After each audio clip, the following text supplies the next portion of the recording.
Do you all remember what the title of my speech was last week? It was called The Ghosts Will Be Gone.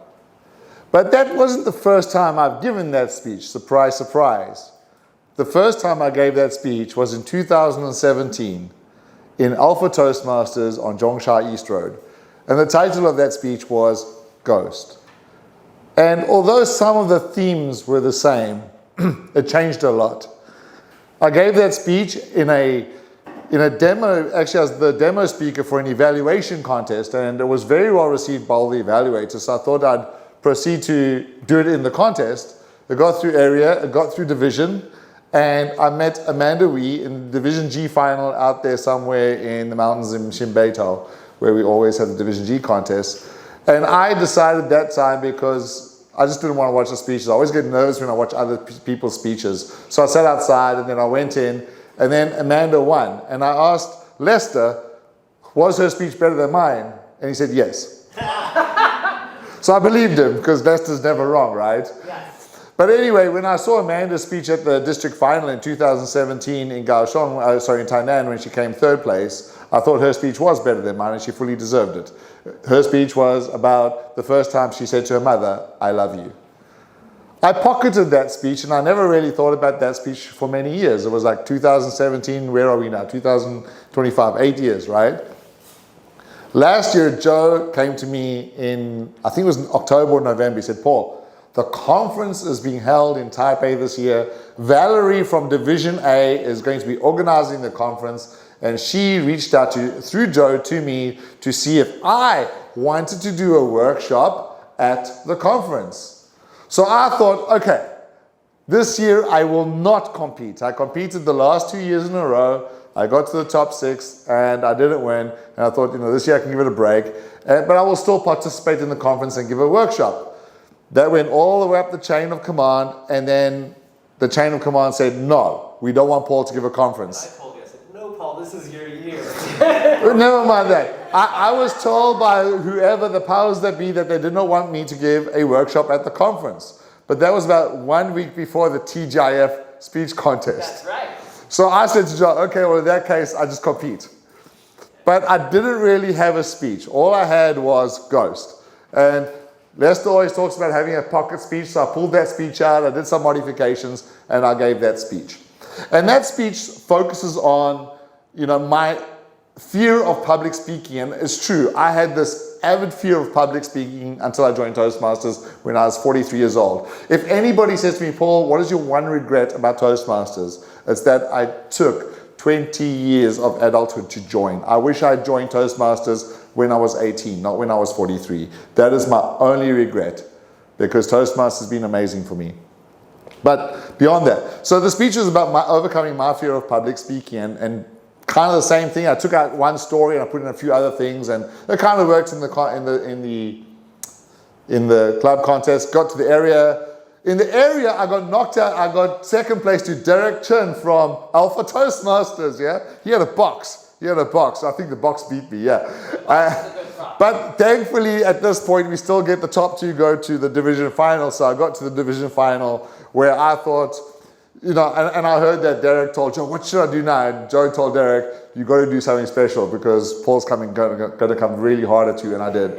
I was determined to do my best. I always give my best in a division contest. And then I got through the final, through the division to the final.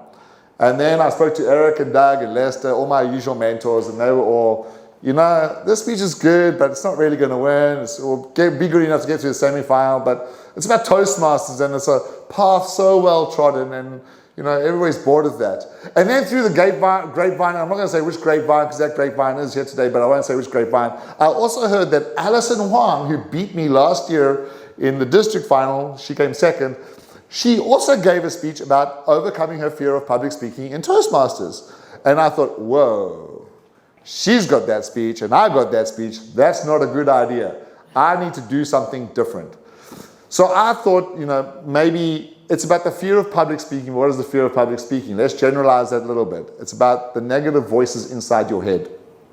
And I thought, okay, since my wife sadly passed away 2.5 years ago, I have had very quietly and silently a lot of mental health issues. I've hurt myself, I've shaved my head, I've done a lot of crazy stuff.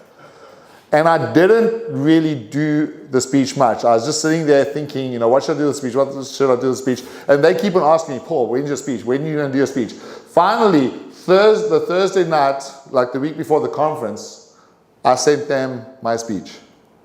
And Eric Ma at 2 o'clock in the morning took my speech, chopped it up from 900 words to 620 words. And he said, number one, you need to be believable. And number two, I want to protect you from yourself and from people thinking you're too crazy and mentally unstable. That's what honesty. I sent it to Doug, and Doug said, Paul, this is 3 pages of dark and 3 sentences of light. The balance is wrong.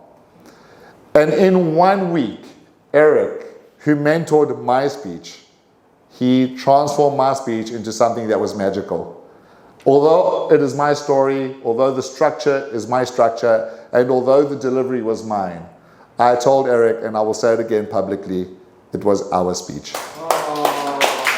Without you, half of Taiwan I would be institutionalized. But you really transformed that speech. The funniest moment of all was he actually put in the phrase, I have a friend who looks like Kim Jong-un. And I seriously said, go for it, it's got to be funny.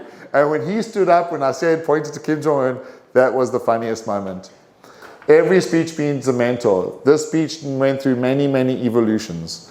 But when it got to Eric's eyes and hands and the magic he did on that speech was just incredible. It would not have been what it was. It would have been something, I don't know what, but it would not have been what it was without your attention, your effort.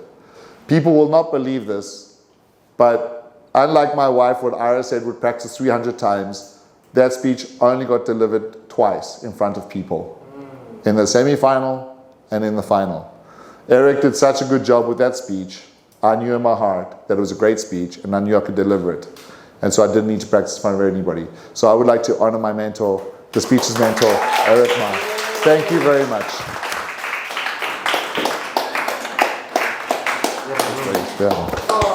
Our speech.